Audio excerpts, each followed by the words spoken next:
Dan, did you win enough on the cup today so we never have to do this again? Nah. Same.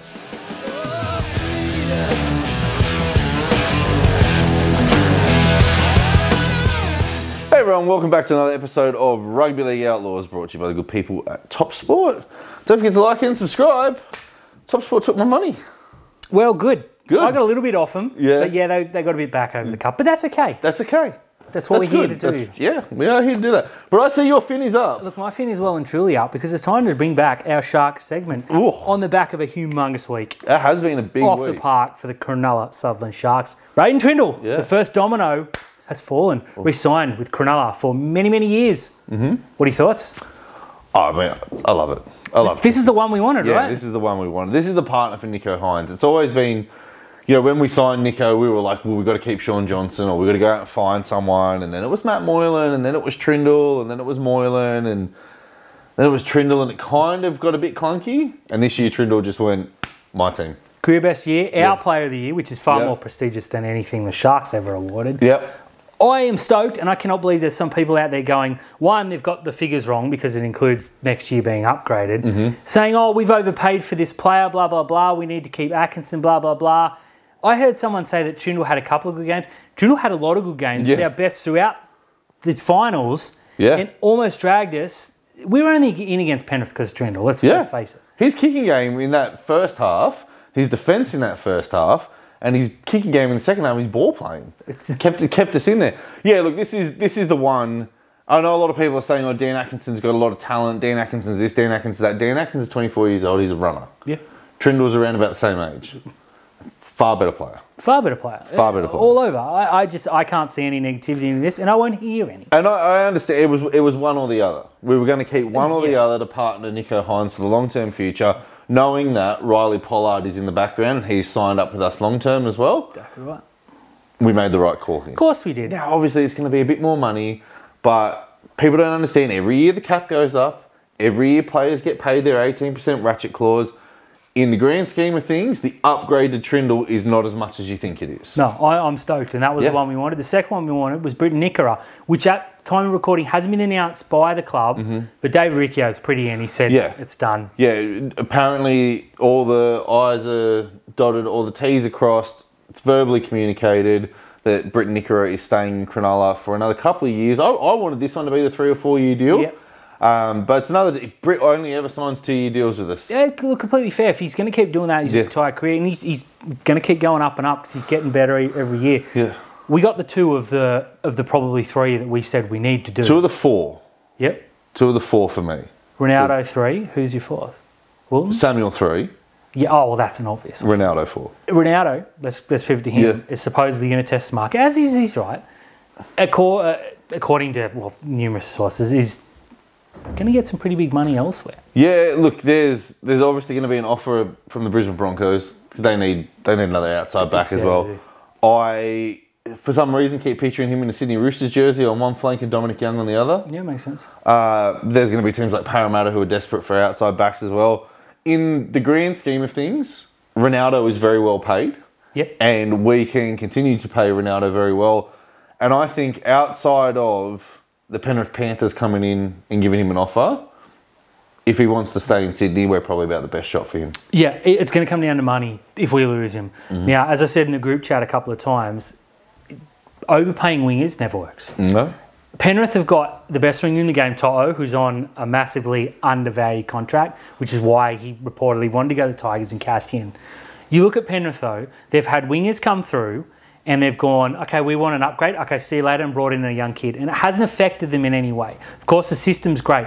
With Sam Stonestreet sitting there, you can't be making, oh, I want this, I want that. It's like, okay, well, see you later. We've got this freak coming through.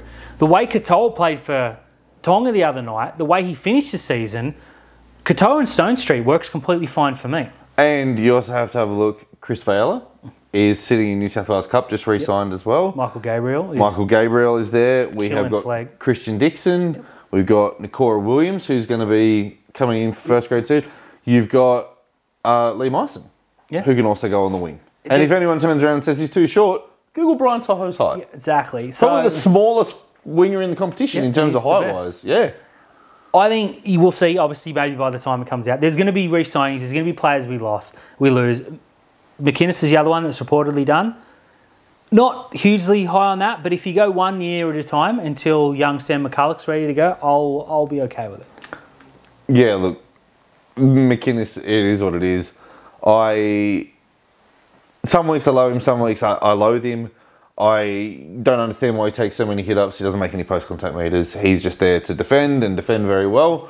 People turn around and say, oh, his leadership, Ramian's creeping up to 150 games.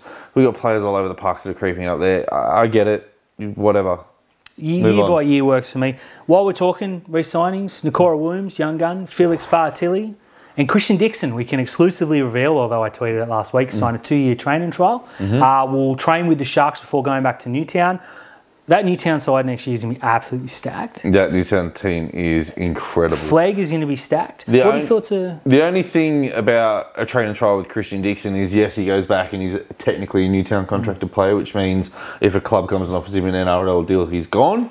I'm not as high on him as, of course, you are, because you've got that personal connection to him, and you know, it is what it is there. But I think Nakora Williams is the big one. He was the best in the Australian schoolboys team by far. Yeah, a long way. Felix Fa'atili, look, I've had huge raps on him since we got him from Redcliffe. Monster. And yeah, there's a couple of other youngsters who have re-signed as well. As mentioned, Riley Pollard is with us for the long term. Sounds like Liam Ison is pretty close as well. So that's good news. That is good news. You get Stone Street, you got the lot for mine. Look, a couple of names we've seen. Ronald Volkman's been linked with the club. It sounded done, and then it was, but he's talking to players. I'm iffy on that. For mine, Puru and Dykes more than cover. You got Pollard there if you need it. We've been linked to young or old Puru. Yeah. Very handy pickup. I believe that'll be announced very soon. Yeah. What's that? Hopea Puru? Lehigh? No. He's Hopea. Send us an email. It starts with a HOP. Let's just put it that way. Very handy player. If you go on the Canberra Raiders forum, they're all pretty stunned that this kid didn't play more first grade. And someone turns around and says it's his size. Now, if you go and have a look at his size, he's the same size as Cam McInnes. Yeah, absolutely. Yes, he's about 95 kilos and 180 centimetres. He's been fantastic for New South Wales Cup for Canberra, which is what he'll do at Newtown and play if he's quarterback. He's great depth, and what he is coverage in that number 13 position that Jesse Colquhoun vacated. Yep, well. So he's going to be there. That's a very, very handy pickup. Yeah, good depth signing. Ronald Volkman is an interesting one because he went to the Dragons, was injured. The Dragons released him but paid him. Yep. Right, and the Dragons allowed him to do rehabilitation with them, which is great. They didn't have to do that, right? They could have gone and thrown that back on the Warriors. Yep. Good on. He's now speaking with a couple of clubs. Last week it looked like he was a done deal with Parramatta. Now the rumours are circulating that he's got an agreement in place with Cronulla, but Cronulla are awaiting the outcome of what Daniel Atkinson wants to do. Cronulla aren't going to rush that. No, fair because enough. Daniel Atkinson is our player in 2025. We have seen the stance from Cronulla where they will hold a player to a contract. Young Metcalf signed with New Zealand. New Zealand wanted him early. We asked them for players in return or something in return. They said no, so we didn't release him. And then they returned the favour with Adam Fanua-Blake. Asked us for players. We said no, and they said, well, we'll see you in 2025. So, fair.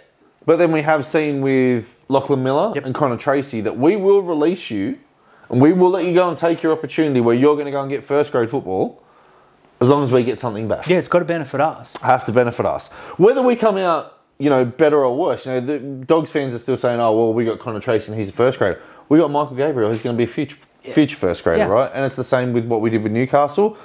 So if the Dragons don't want to play ball with us, Dan Atkinson's ours for 2025. Ronald Volkman will have to go to Parramatta. I agree with that. There is a line of thinking that if St George come in and say, look, we want him to be our starting halfback or our starting six, Cronulla are in a position where they can't really say, we're gonna hold you. But they can go to St George well within their rights and goes, geez, those Couchman boys can play.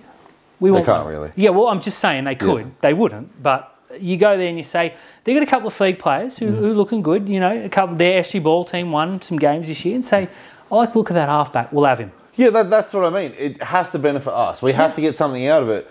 Yes, they can turn around and promise Dean Atkinson the world, 700 grand captaincy, number 7 jersey. For 2026. For 2026. If you don't want to play ball with us, that's fine, Daniel Atkinson. Now, Daniel Atkinson might sit there all year on the bench in number 14, number 18 or at Newtown with the shits. He only has to go back to St George and say, just give Cronulla what they want. Yeah, exactly right. So, and look, we'll end on this one. Will Kennedy, a player who's drawn much conjecture from us. I am very much in the, when Ison's ready, it's Ison's spot for as long as he wants it. And I'm very much in the, I love Will Kennedy. Look, there you go. And I'm not hoping to, I don't want to see Will Kennedy walked out tomorrow. But in saying that, if you said a fully fit Kay Dykes is ready to go, I'm starting him in round 1. I'm not. No, that's fair enough. But the reason I bring this up is because based on some speculation by a journalist who said, if I was Cronulla, I would. Yep. All the Cronulla fans have taken that to say, Kennedy's out and Ryan Pappenhausen's in.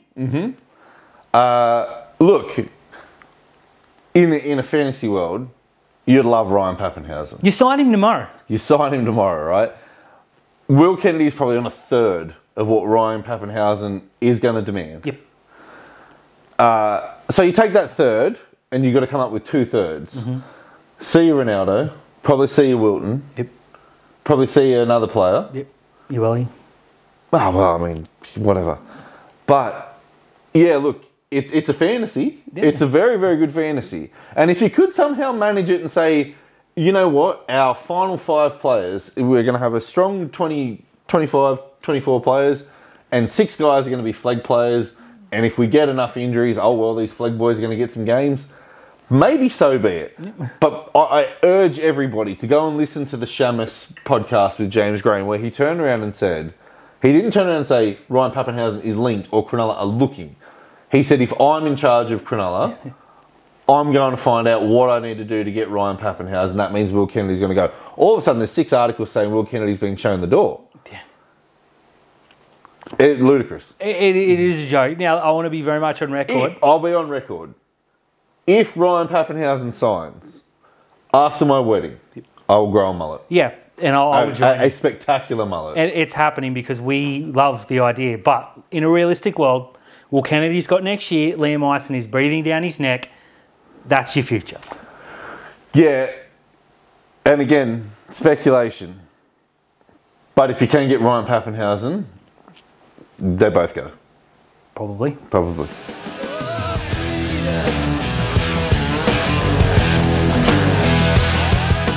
Terry? Oh, you've got that look. I've got that look. You've got that look. Is a little brother upsetting you, or are they making you happy? They're making me very happy. The St George Illawarra Dragons, the almighty Red V, are in turmoil. I love it. Because they've seen 2 players leave this week and 2 players absolutely shit-can the club on their way out, and I'm here for it. I haven't seen the Ben Hunt interview, but I've heard that it hasn't painted him in a very good picture. Now, Ben Hunt's 35, probably doesn't care about what anyone thinks of him anymore. Probably. But Zach Lomax, my God, this guy has been, like, for a minute, and don't think that I'm defending our little brother, our little relative in any way. Never. That I never, and I took a big enough dump on them when we re-signed Trindle. So let's just leave it as it is here, right? But Zach Lomax turned around and said, yeah, I left there because I want to win. Bruv, you joined Parramatta. Yeah. They haven't won the competition since 1986. It's a long time. They finished below the Dragons. Now, he rightly pointed out that it won't happen every year. True. Rightly or wrongly. He's joined a team that have been pillaged at the moment, right? They lost Mike Acevo, they've lost Regan Campbell-Gillard. Fair play. They lost Clint Gutherson as well, if the Dragons can ever get there. Again, in turmoil, right? They're losing a 1-horse race for Clint Gutherson. Yeah, it's not good. But he has turned around and said, I couldn't wait to get out of the club. Yep. This is the club where the new coach came in and said, you were a really bad centre, but I think you can be a really good winger. And Shane Flanagan's thoughts have turned you into an Origin player and a Kangaroos player. Yep. You probably needed to leave with a little bit of class. Should have shown respect, yep. Ben Hunt doesn't need to show respect to them because at the time that he signed, they promised him the world. They promised him, we're going to sign you, we're going to sign loads of players, we're going to do all of this, and we're going to give you the best opportunity to win a premiership. And they surrounded him with terrible coaches, worse players, and a toxic environment. He had every right to walk out and go, I have wasted my career at this place. He only has himself to blame to keep re-signing with that club. But Zach Lomax, my God. Can I be a little bit on the other side? Now, I want to be very much... I love it. Yep. I love any player that goes the Dragons. I'm an unashamed fan of Shane Flanagan, despite the 96 things he did to the negative. The one he did positive was win us our first premiership. So we owe him that forever. And it's the only premiership that's been thoroughly investigated and cleared. So that's a double win as far as we are concerned on this couch. Zach Lomax was playing New South Wales Cup. He was at a crossroads and everyone was saying this kid's talent is going to waste. Flanagan moved him. He played Origin. He was spectacular in Origin. He was in the Dally M Team of the Year. He got picked for Australia. He's been very good for Australia. Right now, you could argue with me that he's a top 3 winger in the competition. Definitely on this season. Yep. I would want to see it again next year, but he's not going to play in. He won't. The wing. No. The whole reason he pushed to go was because his feelings were hurt because Flanagan said, correctly, you're not a centre. He should have shut up and said, hey, look, my time at the Dragons is over. I want to focus on Parramatta. That's what I mean, yeah. To have a shot, okay, we're laughing about it here, but on serious terms, it's bog average. Ben Hunt is a player who signed millions and millions of dollars worth of contract, $8 million or something worth. He went to them in the season last year and said, I want a big extension. I want to play till I'm like 60 years old, seemingly. And the Dragons said, wait. Then they said, you were kind of terrible. We don't want to re-sign you. Let's do this 1 year. He's kicked up a stink, thrown his toys out of the cot and walked out on the club, got his release, whatever. And on the way, he's kicked him out. Mate, you've just had 3 or 4 seasons where Dragons fans hate him. They are celebrating. Now, I still think it's ridiculous. I think he's been their best player, maybe Lomax aside, for 5+ years. They're celebrating. This bloke's made almost $10 million off this club and he wants to shit on them on the way out. He should know better. Shut up. I've had my time. Again, it's a shame it ended like it did. I'm going to Brisbane. Yeah, look, I hear you, but there is, like, Dragons fans, whilst they are celebrating that Hunt is leaving, they also realise how spectacularly their club failed him. Go back to when they signed Ben Hunt for the 2018 season, right? A huge coup. Yeah, it was a good pickup. And St George were coming off, like, a period of rugby league that hasn't been, and it hasn't been any better since. But go back, I did this, go back and read the articles when they signed Ben Hunt. They turned around and said, this is just the beginning. More players will follow. We will surround him with premiership winning talent. This guy was a drop ball away from winning a premiership. Plays for Queensland every year, plays for Australia every year. We've got the ingredients for you. We're going to make sure that we mix this and we make a perfect cake for Ben Hunt to win a premiership. Yep. They've done nothing. The only thing that he can turn around and say in his achievement at the Dragons in the time that he's been there because of the way, well, apart from the money, on field, is that he was there and they didn't get a wooden spoon. Because I guarantee you, the years that, like, if he wasn't there this year, they had no creativity. He had like 82% of their try assists. Yeah, it's ridiculous. And celebrate it all you want, because we're celebrating as well. You're screwed. Yeah, you're getting worse. Yeah. The third thing, you referenced it before, Clint Gutherson is reportedly annoyed that they haven't got it done yet. He's evidently frustrated with how slow the process has been. Now, there's every chance that it's announced by the time this drops on whatever afternoon. But if producer Dids works faster than the Dragons, we'll beat them. One horse race. Yeah. He said, I want out of Parramatta. Parramatta said, get out. He said, Dragons, I want to come there. And they're like, well, Campbell Gillard didn't sign, so we're going to do the exact same thing. It's hilarious. As a fan of the Sharks, as a fan of rugby league, it's frustrating. It's come down to a couple of things that's been revealed with Gutherson. One, they've realised he's old. He's 104. They've realised that his knee's a bit bad, and that third year that they had promised, they want to renege the third year. Well, whatever. Oh, yeah. Isn't it fun? It's fun. Now, a leap of faith from the Sydney Roosters. Obviously, the year that Sam Walker had was phenomenal. Oh, yeah. He has re-signed with the club, even though he's going to miss a significant chunk of next year. He was on contract for next year, but they've extended and upgraded him. Look, make no mistake, this kid's going to play for Queensland one day. Yeah, well, good move. Their vultures would have been circling if they'd have got to November 1 and he would able to speak. This is the player that the Dolphins would have turned around and said, you're perfect for Isaiah Katoa. Oh, yeah. This is the player that the Titans would have turned around and said, you are perfect to replace Kieran Foran. And this is the player that the Brisbane Broncos would have turned around and said, we absolutely never should have let you go. you and Ezra Mann are the future, and this is also the player that the North Queensland Cowboys would have turned around and said, you're perfect for what we want to do. With Tom Dearden, there's about 5 or 6 teams that would have gone in. If he's leaving the Roosters, he's going to Queensland. Yeah, I believe so. I'm happy to hear this because he's a kid that came through. He's another one that played New South Wales Cup. Yep. Took it well, Yeah. came back and stuck it to everyone, which is what you want to see. Because how many players do we see get dropped in Zach Lomax and whinge about it until a new coach comes in? I'm really happy to see for him and for the Roosters. They went in big, money-wise. He's only young, right? And he would have watched his dad's career, where his dad, for that period of time, was in and out of first grade at the same age. And he's probably gone to his dad and said, what do I do? Yep. And that's where the two brothers who are now coaches, like his dad and his uncle, turn around and say, we're in the same spot as you, mate. Head down, buckle up, listen to what Trent Robinson says, go ahead and do it. You'll get yourself back. Career best year this year. Yep. And he earned that cash. He did very, very much so. And with Keary gone, he's the main man now. Yep. Now, of course, you could argue that Chad Townsend is the main man. But obviously, it's a Sam Walker show for the next 5+ years. I'm stoked for the Roosters. Obviously, if Cronulla had a little nibble, obviously Trindle's there and Nico, we're fine. But that's the respect I have for this kid. He's that bloody good. He's good. He's going to play. He's definitely going to play Origin. He'll get 10 caps for Australia as well. Yeah, very good player. Well done to the Roosters. Now Samoa have gone to England. They have Got annihilated. Yeah, I think they've underachieved. Yeah. Now I've seen a lot of conjecture around this Samoa Tonga rise, right? Where people are turning around and saying, "Oh, the rise of Samoa and Tonga has been really bad for New Zealand. It's also been really bad for Australia as well." Yeah. Because you have to think, like, that Samoan backline. Crichton, To'o both walk into the Aussie team. Jerome Luai? Yeah, Although the only one of those Samoan players that was born in Samoa was Stephen Crichton.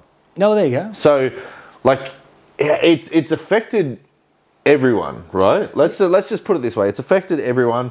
New Zealand as well, because they would turn around and see Jason Taumalolo and Adam Fedor-Blake and just go... Yeah, they would really love both. Yeah, really, really love both. But Samoa have gone to England, and England have just said, look, we need a little bit of revenge for the last World Cup.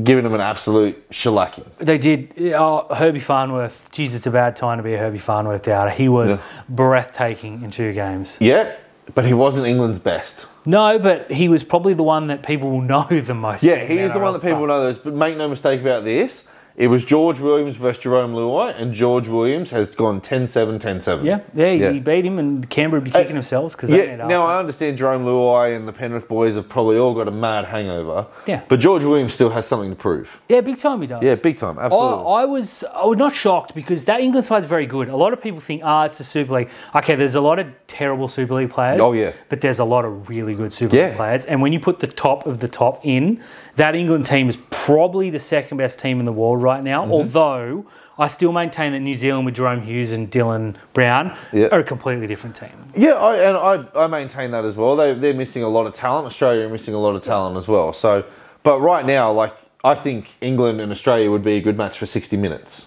Before Australia would run over the top of them. I would be very confident that England would beat that New Zealand team that ran out on the weekend. I have no doubt. Full strength New Zealand, I'm still backing them. Now, last week we spoke about the Ashes tour, Australia going over there playing 3 games against England. With the Pacific Cup, I want to see New Zealand, Samoa and Tonga. Yes. I think they're the 3 closest. Now, I think New Zealand at full strength is a little bit better. It's their halves. But Samoa have Jerome Luai at halfback now, and Blaise Talangi will play a full season at 6 at Penrith. He'll be much better now. Now, he had a shocker against England. He's a young kid on international debut, or in his 2nd or 3rd game. He's going to have a full season with Ivan Cleary under him. You're going to have Stephen Crichton back because he was off on his honeymoon. You're going to have To'o, who's settled and not hungover from the wedding. You're going to have 13, RTS will have another season under his belt of rugby league. They're going to be a real deal. Yeah. And you play those 3 games in New Zealand where they just sing and turn up. You put a 100,000 seat stadium, they'll fill it. Yeah, look, I'm absolutely with you there as well. And that Tongan team is like 2 sensational players away from, they're like a half, because you got Katoa and Tuilola here. Now, the ghost of Tuilola here is nothing like he used to be, but Katoa's good. If he gets a halves partner, they're great. They are absolutely great. So. Yeah, look, I really, really, really that is the tournament that you have to get in there. I think Papua New Guinea they're good, right? But you put them in that try series, and you know that they're not going to win a game. Yep. You put those three in a try series. It has to be those. That is tasty. New Guinea and Fiji are just a little bit below. Obviously, the Cook Islands are a fair way because they get pillaged by the bigger countries. You've got Ireland and Wales and Scotland. If you could get a European team, and Italy, if you could get a team of those 5 countries and put it in, they're probably competitive-ish. See, remember Lebanon when they had Mitch Moses? It comes down to a half. Yep. You got to have a superstar half. A lot of them just don't. We're seeing Luai and Katoa. They're coming through. It's really exciting to see. Now, I still think Australia at full strength. Don't forget, Nathan Cleary's not playing. Yep. And there's a lot of Munster's other players. not playing. Yeah. Payne Haas isn't playing. It's a pretty understrength Aussie team, and it's been a lot better. Now, who knows? Tonga might ride emotion and beat Australia this weekend. I'm not expecting that to happen, but you put Tonga, Samoa, and New Zealand in a 3-match series or a try series, and then have a final. That's International Rugby League. That is International Rugby League. Now, speaking of International Rugby League, Dan, the Golden Boot is awarded at the end of every season when internationals are played. So this isn't the Golden Boot for the best player in the world. Otherwise, Jerome Hughes has that because he was daily a medalist in the best competition, right? This is for International Rugby League. People have to be very, very prepared that someone from England is going to win this. I think George Williams will win. Just like when Tommy Mackinson won it. I think the easy answer is George Williams. The popular answer is Herbie Farnworth's going to win it. They'll both be nominated. Yeah, fair. Someone from Australia will be nominated as well, and I think Adam Fanua-Blake will have a real red hot crack. And if they get over the top of Australia, I think he wins it. But don't forget, England played some mid-season tests too. They did.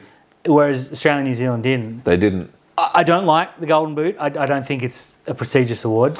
People hold the Golden Boot in like the same kind of prestige that how the Ballon d'Or is awarded for the best player in the world. It's not that. It's the best player in the test match that year. All you have to do is hope your country wins and you play well and you're in with a shot.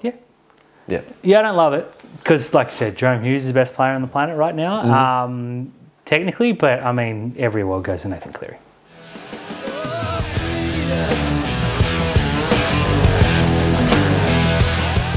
Dan, talk to me, Terry. Top Sport Tips. You're undefeated. You are undefeated. Tonga, baby. So we've got 2 games to tip. 2 finals. 2 finals. The big games. Australia and New Zealand in the women's. Is this game played at CommBank? CommBank, 2 o'clock. Then I am going to pick Australia. Fairly confident Australia will avenge the horror loss last year and win the on home soil. Don't forget the big difference. They're bloody good. Yeah, they'll win that. And Australia versus Tonga. Now, the Tongan pride, everything, that stadium is going to be a 50-50 split. 100% it will. Let's not all the Kiwis there for the girls are going to go for Tonga. So correct. Might be 60-40. Who are you picking? Australia. They're whatever. I've been shocking. I'm going Tonga. Yeah, they're going to be too good. But I hope this is a real contest. Make no mistake about this, because I don't have any skin in the game in international footy. I don't really like it all that much. I am going for Tonga. That's fair. I am Tongan. Yeah, why not? Right now, I am Tongan. Well, you're as Tongan as you are English. Yeah, and shut up. Yeah, well, Australia for mine. Tonga. But I hope this is a competitive game. I'm going to learn the national anthem and I'm going to sing it to you.